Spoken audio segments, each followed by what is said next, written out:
सिद्धेभ्यः ओम नमः सिद्धेभ्यः यदरिता भावेन प्रमदितमनादरदुर्यः छदादा सिद्धस्वर्गे घनघन समग्र सुन्दरिभिः लभन्ते सत्पत्या शिवसुरसमाजं किमुतदा महावीर स्वामी महावीर स्वामी महावीर स्वामी नयन प्रतिगामी भगतु मे गुरुवः पंचनमितं ज्ञान दर्शन नायिका चारित्राण गंभीर मोक्ष मार्गोपदेशिका पंचप्रकृति भगवान की एकाधिनाथ भगवान की अंतिम संपत्ति भगवान महावीर स्वामी की आचार्य श्री कुंद भगवंत की आचार्य श्री उमा स्वामी भगवंत की आचार्य श्री विमल सागर जी महाराज की आचार्य गुरुदेव सन्मति सागर जी महाराज की तीन कामिनों करोड़ मणि राजों की द्वार तथा जिनमणि माता की बोले वात्सल्य मूर्ति दिव्य तपस्वी आध्यात्मों की राष्ट्र संत आचार्य 108 से सुंदर सागर जी गुरुदेव की मोक्ष मार्ग से नेतारम भेतारम जलभौभदां जातारम विषय तत्वानां वन्दे तद्गुणलब्धे भव्यात्मा भगवान महावीर जिनकी वीतराग देशना को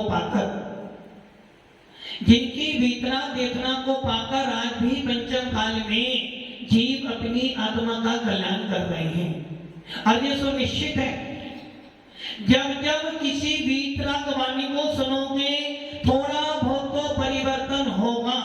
यदि वीतराग वाणी को आपने अच्छी तरह से सुना है तो थोड़ा बहुत तो परिवर्तन आता ही आता है। और हमारे जैन शासन में तो प्रैक्टिकल किया गया है कि नमोकार मंत्र को मनुष्य की तो बात छोड़ो, यदि किसी मरते हुए पशु को भी नमोकार मंत्र सुनाया जाता है तो भी उसका कल्याण। और ऐसे लाखों उदाहरण आपके जैन शासन में उपलब्ध हैं। जब एक नमोकार मंत्र मात्र सुनने मात्र से दुर्गति का नाश हो जाता है तो भव्य आत्माओं जिनेंद्र देव की वीतराग वाणी सुनने के बाद आपकी परिणति नहीं बदलेगी, आपकी परिणति बदलेगी नहीं बदलेगी, किंतु परिणति उसी की बदलेगी जो व्यक्ति उस वाणी को उपयोग पूर्वक सुनेगा। नमोकार मंत्र सुनते सुनते भी यदि आपके भाग नहीं है तो नमोकार मंत्र आपको कोई फल देने वाला नहीं है। मंदिर में जाते तो हो किंतु यदि भाव अच्छे नहीं है तो कोई फल मिलने वाला नहीं है। बस इतना हो सकता है कि आपको क्षेत्र अच्छा मिल गया है, गर्व अच्छा मिल गया है, किंतु भाव आपके अच्छे। प्रवचन में बैठे हो, उपदेश सुन रहे हो, उपयोग कहां जा रहा है? उपयोग कहां जा रहा है? यदि मान लो आप यहाँ बैठे हो और आपका उपयोग बाहर जाता है तो समझ लेना ये वाला उपयोग का जो पुण्य था वो तो गया और वहां जाकर भी आपका परिणाम नहीं बना तो दोनों आपके उपयोग खराब हो। इसलिए कुंद स्वामी ने अपने शास्त्रों में कुंदनी जैन शासन का सबसे पहला सूत्र है कोई भी काम करो, काम कितने प्रकार के? काम दो प्रकार के, एक संसार का काम और एक काम संसार का, दूसरा काम मोक्ष मार्ग का। एक काम तुम्हें संसार का करना है, एक काम मोक्ष मार्ग का। तो दोनों ही कामों को करने के लिए एक ही नियम है, कोई भी काम करो कैसे करो? दुकान पर जब जाते हो तो कैसे बैठते हो? अश्विन जी कैसे बैठते हो? जरा से भी नहीं। और प्रवचन सुनने आ जाओ तो खाना खाने बैठते हो तो नींद किंतु जिनवानी सुनने बैठते हो तो, मुनि को आहार दान देते हो तो आलस तो आता है, आलस आता है, प्रमाद आता है। यदि दुकान 10 बजे खोलनी है और महाराज जी को 9:45 बज जाए तो मन में आकुलता हो जाती है। तो कोई भी काम करना सबसे पहला नियम है कि अपने उपयोग को स्थिर रखना। यदि दुकान पर बैठे हो तो भी उपयोग स्थिर करना, और मोक्ष मार्ग पे आए हो तो उपयोग अच्छा रखना। यदि आपका उपयोग चंचल है, यदि आपके योग चंचल हैं, तो समझ लेना ये भी योग चंचल होनी है। अभी क्या था ना मैंने, यहाँ बैठकर भी बैठेगा हो, कहाँ बैठे हो? वीतराग देखना सुनने के लिए आए हो, देव सात गुरु के सानिध्य में बैठे हो और कर रहे हो। मन वचन काई की क्रिया आपकी गलत हो रही है, मन कहीं भाग रहा है, वचन कहीं जा रहा और हाथ आपके कहीं और। इसका मतलब क्या हो गया? जिनेन्द्र देव के मंदिर में जाने के बाद भी, समोसन में जाने के बाद भी, गिरवानी को सुनने के बाद भी तुम पुण्यशाली हो, ये गारंटी। आप भव्य हो ना, भव्य हो ना, सुनिए भव्य हो। कैसे मन पड़ा? देव सा गुरु के पास बैठे तो भव्य है, किंतु देव सा गुरु के पास बैठकर भी यदि मोबाइल चलाते रहोगे तो क्या फल मिलेगा? उपयोग कहाँ जा रहा आपका? उपयोग तो आपका मोबाइल में है, और बैठे कहाँ पर हो? बैठे को हो सिद्धों के पास में। कहाँ बैठे हो अश्विनी जी? सिद्धों के पास। काम कौन सा कर रहे हो? 2 का 4, 4 का 8। बैठे कहाँ पर हैं? ऐसे हम सभी जीव सिद्धों के पास रहकर आए हैं, किंतु फिर भी क्या किया? सिद्ध अपनी आत्मा के स्वभाव में लीन हो गए और हम अपने कर्मों में लीन होकर बैठे हैं। क्या मिला? सिद्धों के पास जाने के बाद भी कुछ नहीं लेकर आए। लोग कहते हैं राजा के पास जाओ तो कुछ लेकर आओ, और हमने क्या किया? सिद्धों के पास भी रहकर आए किंतु खाली हाथ आ गए। इसलिए धर्म करने का सबसे पहला नियम है, आपका उपयोग कैसा होना चाहिए? स्थिर। यदि उपयोग स्थिर है, लोग कहते हैं ना महाराज जी कोई तो मुनि बनता है। आदिनाथ भगवान मुनि कब बने? 84 लाख वर्ष, 84 लाख पूर्व की आयु थी। कितनी आयु थी संतों की? और आपकी 100 साल। 100 साल। उमंग भैया की कितनी उम्र होगी आपकी? 120 मान, 120 मान। संतोष की 120। आदिनाथ भगवान की 83 लाख पूर्व की आयु थी। महावीर भगवान की मात्र कितनी? 72। आप ये बताओ, आदिनाथ अच्छे थे, महावीर बढ़िया थे? अच्छे कौन थे? नहीं, 2 में तो अच्छे नहीं हो सकते, 2 में से एक है। आदिनाथ ने विवाह किया, आदिनाथ ने गृहस्थी बसाई, आदिनाथ ने 80 मसे कृषि भाग में सिद्ध कला को उपदेश दिया। आदिनाथ ने पहले अपने सारे कर्तव्य किए और उसके बाद मुनि बने। महावीर ने क्या किया? महावीर भगवान ने मात्र अपना कल्याण किया। बताओ अच्छा कौन था?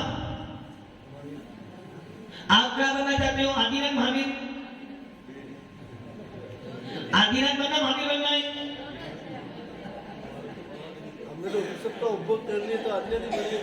आदिनाथ बने ना तो। अरे भैया शास्त्र कहता है, शास्त्र नहीं कहता है आदिनाथ का कुल है तो आदिनाथ ही बनो, महावीर नहीं बनना। जो कि हमारे कोई भी तीर्थंकर बाल ब्रह्मचारी, यदि तीर्थंकर ही बाल ब्रह्मचारी बन जाएंगे तो मोक्ष मार्ग बंद हो जाएगा।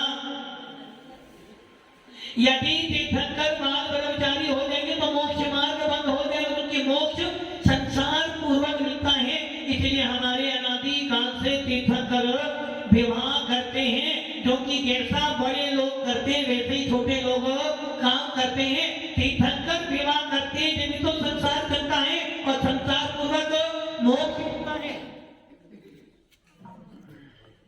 आदिनाथ और महावीर। तीर्थंकर कभी भी बाल ब्रह्मचारी नहीं होते। यदि तीर्थंकर बाल ब्रह्मचारी हो जाएंगे तो मोक्ष मार्ग बंद हो जाएगा, क्योंकि मोक्ष मार्ग शुरू होता है संसार मार्ग से। यदि संसार है तो मोक्ष है। पूज्य पाद स्वामी से सर्वार्थ सिद्धि में पूछा गया, भगवत मोक्ष कब मिलता है? तो भगवान कहते हैं भैया मोक्ष मिलता है मुनि महाराज बनने से, रत्नत्रय धारण करने से मोक्ष मार्ग मिलता है, मोक्ष मिलता है। और यदि हम संसार का अभाव कर देंगे तो मोक्ष का अभाव अपने आप हो जाएगा, कि संसारी जीव तो मोक्ष प्राप्त करेगा। जब संसारी नहीं है तो मोक्ष कौन जाएगा? इसलिए संसार पूर्वक मोक्ष होता है, मोक्ष पूर्वक संसार। राग पूर्वक वीतरागता आती, वीतरागता पूर्वक राग नहीं आता। उसी प्रकार यदि तीर्थंकर बाल ब्रह्मचारी बन जाएंगे तो मोक्ष मार्ग, संसार की बढ़ती नहीं चलेगी। और जब संसार की बढ़ती नहीं चलेगी तो आप दान पूजा नहीं कर पाओगे, सत्कर्म नहीं कर पाओगे। इसलिए तीर्थंकर सारे विवाह करते हैं, किंतु होंडा अवसरपणी काल का दोष हुआ कि भगवान महावीर जैसे भी कोई तीर्थंकर हुए जिन्होंने विवाह, ये दोष है। आरंभ के लिए अच्छी बात है, दोष है ये। तीर्थंकर कभी भी बाल ब्रह्मचारी नहीं होते हैं। इसलिए हमारे आत्मानुशासन में लिखा है सबसे श्रेष्ठ कौन होते हैं? जो बाल ब्रह्मचारी होते हैं। ये तो तीर्थंकर नहीं होना चाहिए। अब आप ये देखो, आदिनाथ की आयु 84 लाख पूर्व थी, महावीर भगवान की आयु मात्र 72 वर्ष थी। और 72 वर्षों में से भगवान महावीर का संयम काल कितना है? 42 वर्ष। 23 साल की उम्र में दीक्षा दी और 12 साल तब किया और 30 साल तक उपदेश दिया। 42 वर्ष उन्होंने बिता दिए अपने संयम काल में। आदिनाथ ने 83 लाख पूर्व तक क्या काम किया? क्या किया? संसार बसाया, संसार संभाला। अब बताओ, आदिनाथ बढ़िया थे, महावीर कौन बढ़िया थे? महावीर बहुत अच्छे थे, तुम तो आगे कर गए। और महावीर भगवान को जिस केवल ज्ञान की प्राप्ति करने में 12 साल लगे, भरत जी को मात्र कितना समय मिलेगा? एक अंतर मुहूर्त। और मल्लिनाथ को मात्र 6 दिन, ओनली 6 दिन। इसका मतलब क्या हुआ? और बाहुबली को साल लग गया, साल। इसका मतलब है यदि उपयोग स्थिर हो, उपयोग बढ़िया हो, तो वही काम जो काम एक पूर्व 84 लाख पूर्व में से एक 83 लाख पूर्व संसार में बसाए, 1000 पूर्व मात्र कहां रह गया उनका? संयम में। तो इसका मतलब क्या है? भगवान महावीर को लगे 12 वर्ष और भरत जी को मार लगा अंतर मूर्ख। इसका मतलब है कि उपयोग यदि तुम्हारा, यदि उपयोग तुम्हारा स्थिर है तो एक काम को आप थोड़े समय में भी कर सकते हो, लेकिन आपका उपयोग बढ़िया होना चाहिए। एक मुनिराज ऐसे होते हैं जो दिन भर साल भर साधना करते हैं, जब जाकर उनको समाधि की प्राप्ति होती है। और एक जीव ऐसा होता है कि बात अंतर्मुख में ध्यान करता है वो समाधि। इसका मतलब है उपयोग कहीं ना कहीं आपका स्थिर होना। यदि उपयोग स्थिर है, उपयोग पूर्वक यदि एक पूजा भी किए ना, कितनी पूजा विकी भैया, कितनी पूजा? 2 पूजा। यदि उपयोग पूर्वक आपने एक पूजा भी की है, पूजा छोड़ो, आपने यदि एक महाअर्घ भी जलाया है उपयोग पूर्वक, भाव पूर्वक, तो फल कितना मिलेगा? एक व्यक्ति ने 3 पूजा की, एक व्यक्ति ने 5 पूजा की। सवेरे गया 6 बजे, शाम को 3 बजे मंदिर आया, मंदिर से घर आया। बोलो पुण्य किसको मिला? एक व्यक्ति सवेरे 6 बजे मंदिर में गया, 12 बजे मंदिर से आया। एक व्यक्ति 10 बजे गया, 10:30 बजे आ गया। बोलो पुण्य किसको मिला? अच्छा, यह उपयोग नहीं माना कि पूरे दिन मंदिर में। अरे भैया पूरे दिन मंदिर में तो था, किंतु क्या कर रहा था? कौन आया कौन गया, उसने ऐसा किया उसने वैसा किया, तूने सारा जीवन में तो बिता दिया। इसलिए यदि तेरा उपयोग बढ़िया है तो उपयोग पूर्वक एक पूजा भी करी है तो फल तो पूरा का पूरा मिलेगा। और हमने करी पूजा 10, और क्या हो रहा, कब 10 बजे, कब छोड़ेंगे आकुलता। और जहां पर आकुलता है वहीं पर उपयोग खराब है, जहां उपयोग खराब है वहीं पे कर्मों का आसरा बैठे। भगवान महावीर करे भैया, कोई सा भी काम करना, अच्छा करे या बुरा करे, घर का करे या दुकान का करे, आत्मा के लिए करे या बाहर के लिए करे, अपने उपयोग को अच्छा बनाना। उपयोग बढ़िया है तो सारे काम बढ़िया है, उपयोग खराब है, सारे काम तो किए किंतु फल क्या मिला? चौका तो लगाया, चौका तो, और महाराज जी कहा नहीं, महाराज जी तो आए, बड़े महाराज नहीं आए, भाव कैसे बन गए? 4 दिन हो गए, 5वां दिन है आज। वकील साहब 15 दिन हो गए, 20 दिन हो गए, महाराज तो आए किंतु बड़े महाराज नहीं है, भाव कैसे बन गए? प्रणाम करते करते भी यदि महाराज निकल भी रहे ना, कौन से महाराज को ले जाना? बड़े महाराज को ले जाना है। अब छोटे महाराज निकाल रहे और आपने प्रणाम नहीं किया, बोलो भाव कैसे बने? अच्छे बने ना? क्यों नहीं बने अच्छे? भाव अच्छे नहीं बने? दिल नहीं करता है। मैं तो ये पूछ रहा हूँ, आपने 5 दिन चौका लगाया, छोटे महाराज निकले, सबका हार हो गया, बड़े महाराज जी आए, आपने हार नहीं हुआ, आज आपका लास्ट दिन है, क्या करोगे आज तो बड़े महाराज को, अब मान लो बड़े महाराज उठे बाद में, छोटे महाराज पहले उठे, अब क्या करोगे? आप क्या करोगे? आप प्रदान तो कर रहे हो किंतु उपयोग में तो कौन बैठे हैं? आदिनाथी बैठे हैं। महावीर नहीं चाहिए, आदिनाथी चाहिए। उपयोग तो कहाँ लगाए? आज 5वां दिन है, आज तो महाराज को ले जाना है, और छोटे महाराज जी विधि मिलाएंगे तो आप कैसे? मन में उपयोग खराब है और विधि मिल भी जाए और पहुंच भी जाए तो गड़बड़ी जरूर होगी, क्योंकि आपका उपयोग कहाँ जा रहा है? कहाँ जा रहा है? बड़े महाराज के ना तो बड़े महाराज आए और छोटे महाराज आए थे तो उनकी गड़बड़ी करती, फल क्या मिला? थोड़ा पुण्य तो मिलता ही है। कोई अरे तुम्हारा उपयोग ही खराब हो गया भैया, खाना खाने बैठे हो, भाव ये चीज का फल मिलेगा? डॉक्टर की दवाई तो खा रहे हो, विश्वास ही नहीं तो क्या फल मिलेगा? इसलिए आचार्य भगवत तेरे उपयोग को स्थिर बना, कोई सा भी काम कर, कोई सा भी काम करना, अपने भाव अच्छे बना, अपना उपयोग अच्छा बना। उपयोग अच्छा होगा तो 1 घंटे की मेहनत तेरे अनंत कर्मों की निगरान कर देगी, और दिन भर लगा रहा तो भाव अच्छे नहीं है तो कुछ भी नहीं बल्कि और कर्मों का असर हो जाएगा। इसलिए भगवान कहते हैं उपयोग पूर्वक काम करेगा तो तेरा फल अच्छा मिलेगा। यही कारण है संसार के काम करो, मना नहीं करता करो, किंतु भेद विज्ञान पूर्वक करो। अति सम्यक दर्शन पूर्वक आपकी दुकान भी बैठ चलाओगे तो भाव कैसे होंगे? असुन कैसे भाव होंगे? यदि सम्यक दर्शन है, दुकान जाना है, भाव कैसे होंगे? कि भव्य जीव और अभव्य जीव 2 प्रकार के जीव होते हैं, है ना? अब आप सोच लो, हमें क्या मालूम पड़ रहा, भव्य जीव भी होते हैं, अभव्य जीव भी होते। अरे भैया 2 प्रकार के जीव कौन से हैं?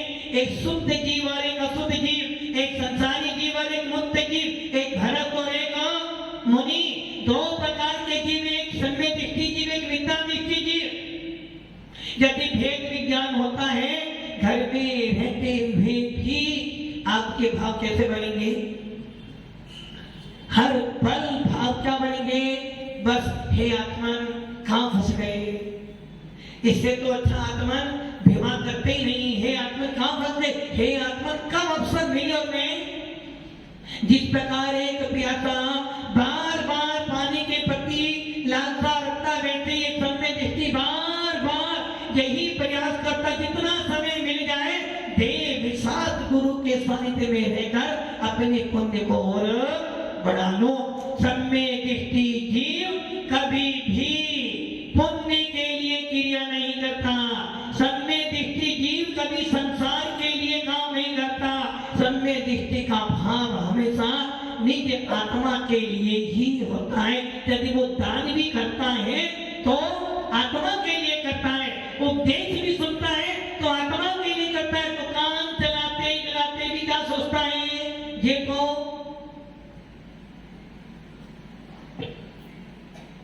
धनपाल जी ये तो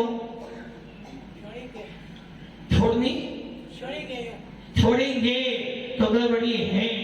सम्य दृष्टि घर में रहता पड़ता ना, सम्य दृष्टि घर में रहता हुआ भी नहीं रहता। इसका कारण यही है कि वो जानता है ये मेरा नहीं है।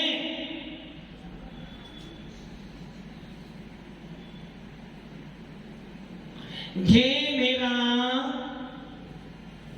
और ये ध्यान रख लेना, जो तुम्हारा नहीं है वो कभी तुम्हारा नहीं हो सकता है।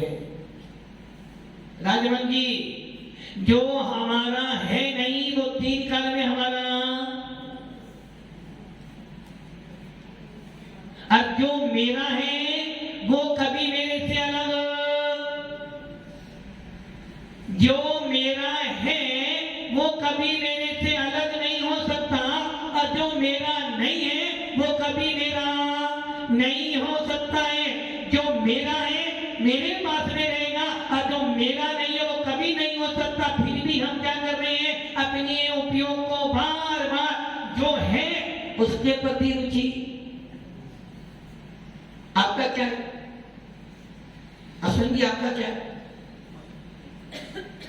आपका क्या है? दुकान आपकी है, पत्नी आपकी है, घर आपका है, और समाज आपकी है। आपका क्या नहीं? महाराज आपके नहीं है। कैसे महाराज आपके नहीं है? ही नहीं महाराज। अच्छा बताओ, ये सारी मेहनत किसके लिए कर रहे हो? ये सारी उछल कूद किसके लिए कर रहे हो? परिवार के लिए। परिवार में महाराज नहीं आते, समाज के लिए झूठ बोल रही हो। परिवार के लिए कर रहे हो, समाज के लिए नहीं कर रहे हो, अपने परिवार के लिए, अपने परिवार के लिए। तो इसका मतलब तो परिवार आपका है। इसी को कहते हैं पहला क्या कहते हो? परिवार मेरा है, पर द्रव्यंते भिन्न आप में रुचि सम्मित भला है। यदि परिवार तुम्हारा है, तुम्हारे साथ में रहना चाहिए। ना परिवार कहाँ है? परिवार घर पे रखकर आए हो, और शरीर कहाँ है? शरीर कहाँ है? घर पे रखकर आए हो। बस यही तो मिथ्या दृष्टि, सम्य दृष्टि की पहचान है। उपयोग तुम्हारा कहाँ लगा है? परिवार मेरा है, मेरा कोई तो है, कोई तो मेरा, कि तो महाराज मेरे देव साथ गुरु मेरे नहीं, नुकी वो तो वहां कल। राजू भैया बार बार याद दिला रहे, महाराज के समय हो रहा है, बार बार याद दिला रहे हो। थोड़े दिन बचे हैं जिनके, राजू भैया थोड़े दिन किनके बचे? किनके बचे? थोड़े दिन नहीं, आपने तो नहीं बचे, थोड़े दिन किनके बचे? अब करो महाराज समझदार, आप सब समझ जाओ अपने आप ही। थोड़े दिन किनके बचे हैं? हमारे ना चतुर्मास किसका? हमारा। महाराज के दिन थोड़े रह गए, भैया लाभ उठा लो, थोड़े दिन रह गए लाभ उठा लो, तो वो बार बार संबोधन देंगे, महाराज जब आपका दाना पानी, ताकि हमें छुट्टी मिले। भव्य आत्माओं, जो वस्तु मेरी नहीं है वो कभी मेरी नहीं हो सकती, और जो वस्तु मेरी है वो कभी मेरे से अलग। किंतु हमने क्या कर लिया? जो मेरी थी उसके प्रति उदासीन था। देखूंगा प्रैक्टिकल, आप हो या हम हो, यदि भेद विज्ञान नहीं है, समझने के दर्शन नहीं है, तो आपको यही नहीं पता कि मैं कौन हूं। आपको यही नहीं पता मेरा मूल्य क्या है। क्या मूल्य है आपका? संतोष जी, आपका मूल्य क्या है? क्या मूल्य है आपका? आपका मूल्य क्या है? अरे ये मोबाइल का मूल्य क्या? कितना मूल्य है? 10 पता है। और जो हाथ में पहना हुआ है कितना मूल्य? कितना है मूल्य इसका? और कपड़ों का मूल्य कितना? 2000 को। मतलब कि आपके कपड़ों का मूल्य है, घड़ी का मूल्य है, मोबाइल का मूल्य है, सोने का मूल्य है, गाड़ी का मूल्य है, किंतु तुम्हारा कोई मूल्य नहीं है। इसका मतलब क्या हुआ कि मैं अनमोल हूं, अनमोल। कैसा हूं मैं?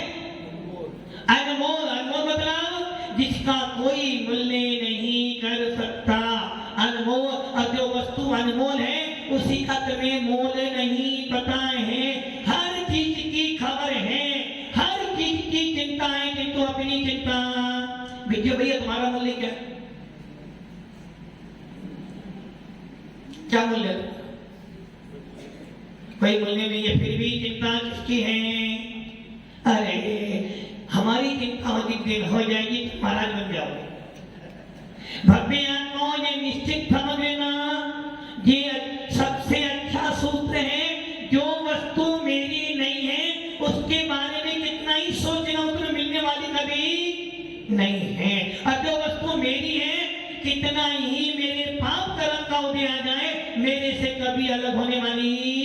अब वस्तु मेरी कौन सी है? मेरा ज्ञान, मेरा दर्शन, मेरा चारित्र, मेरा तप, मेरा सम्यक दर्शन, मेरा रत्नत्रय, मेरे भावों की विशुद्धि, मेरा उपयोग। मैं जीव तत्व हूं तो जीव तत्व में रहूंगा। कितना ही मेरे पाप कर्म का उदय आ जाए, मैं नास्तिक बन जाऊं, निगोद्य जीव बन जाऊं, तब भी मैं जीव से अजीव बनने वाला। तो कभी चिंतन किया कैसा हूं मैं? अविनाशी। हर चीज विनाश को प्राप्त होगी, किंतु मैं कभी विनाश को प्राप्त होने वाला नहीं हो।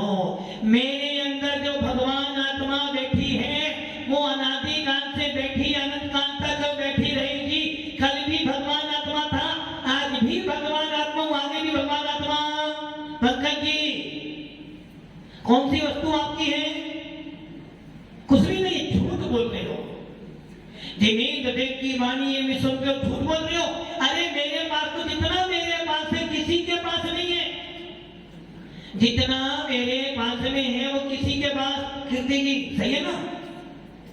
कीर्ति जी, जितना आपके पास में किसी के पास। कीर्ति जी सही है ना? नहीं मालूम? वो मकान, दुकान आपके पास तो है ना? वो कह रहे महाराज इतना भरा हुआ, पता ही नहीं मेरे पास कितना, कोई बैलेंस शीट ही नहीं है। अरे सत्य बात है, इतना मेरे पास में है कि उसका कोई मूल्य ही नहीं है। मेरे आत्मा का मूल्य कौन कर सकता है? अरे भैया, 3 लोग की संपत्ति एक तरफ रख दो और मेरी आत्मा के गुणों को एक तरफ रख दो, फिर भी मेरा मूल्य कोई देने वाला, इसलिए तो मूल्य हूं। मेरे पास जो है मुझे नहीं पता मेरे पास क्या है। सागर में कितना पानी है राजीव भैया? कितना पानी है? कितना पानी है सागर में? कितना पानी है? नाप लो। लवण समुद्र 2 लाख योजन चौड़ा और 1000 योजन गहरा। उस पानी को संतोष जी को दे देता रहा। संतोष जी, आपको काम करना है। 1-2 लाख योजन चौड़ा लवण समुद्र और 1000 योजन गहराई है। 2000 योजन इंटू 6000 किलोमीटर, 2 लाख योजन इंटू 6000 किलोमीटर, 1000 योजन गहरा इंटू 6000 किलोमीटर। ऐसे समुद्र के पानी की एक एक बूंद आपको एक एक बूंद बाहर निकालनी है, तब खाली कर पाओगे। उसी प्रकार मेरी आत्मा में अनंत अनंत अनंत गुण हैं और एक एक गुण का मूल्य कितना है? जिस प्रकार लवण समुद्र का पानी एक एक बूंद बाहर निकालो तो भी खाली होने वाला नहीं, उसी प्रकार 3 लोगों की संपत्ति भी मिल जाए तो भी मेरी आत्मा के अनंत नहीं, एक गुण का भी मूल्य नहीं दे पाओगे। कैसा हूं मैं? फिर भी अपनी चिंता। कितना है आपके पास? जो है उसकी तो बैलेंस शीट बन जाएगी, किंतु ज्यादा कर लोगे तो सरकार ले जाएगी। किंतु जो मेरी आत्मा में बना है उस पे किसी प्रकार की जीएसटी लगने वाली नहीं है। उस पे तो मात्र जीएसटी किसके, गुरु सेवा ट्रस्ट, गुरु सेवा ट्रस्ट या गुरु सेवा ट्रस्ट लगा हुआ है। और जिसके पास गुरु होता है वो जानता है कि मेरी आत्मा में कितने गुण हैं। इस आत्मा में अनंत गुण है, अनंत गुण है। और अनंत गुणों को मेरे से कोई भी कभी छीन नहीं सकता, ना कोई ले सकता है। कल भी मेरे थे, आज भी मेरे हैं, हमेशा मेरे पास में रहने के लिए जो मेरा है उसे कोई छीन नहीं सकता। और जो मेरा नहीं है, क्या नहीं है मेरा, जो जो दिखता है वो कुछ भी मेरा नहीं है। और जो मेरा नहीं है उसके बारे में सोच कर तुम अपने पूरे जीवन को बर्बाद कर रहे हो। इसलिए जो मेरा है वो मेरा ही रहेगा, और जो मेरा नहीं है तो आप तो हमारे हो नहीं और हम आपके नहीं, हम आपके नहीं, आप हमारे नहीं और हम आपके नहीं, क्योंकि आपको घर चाहिए और हमें घर चाहिए नहीं। इसलिए बंदे आत्माओं, जो मेरा है वो हमेशा मेरे पास रहेगा, जो मेरा नहीं है वो कभी मेरा होने वाला नहीं। इसलिए जो मेरा है उसमें बुद्धि लगाओ, जो मेरा है उसमें उपयोग लगाओ, और जो मेरे पास में उसमें आनंद बनाओ, तो आपका मोक्ष निश्चित है। इसलिए बंदे आत्माओं, संवेदिष्टि जीव अपनी आत्मा में निवास करता है, आत्मा की चिंता करता है, और आत्मा की चिंता करते करते एक दिन आत्मा से भगवान बन जाता है। हम सब भी भगवान बने, चिंता अपनी करें। ओम नमः सिद्धेभ्यः।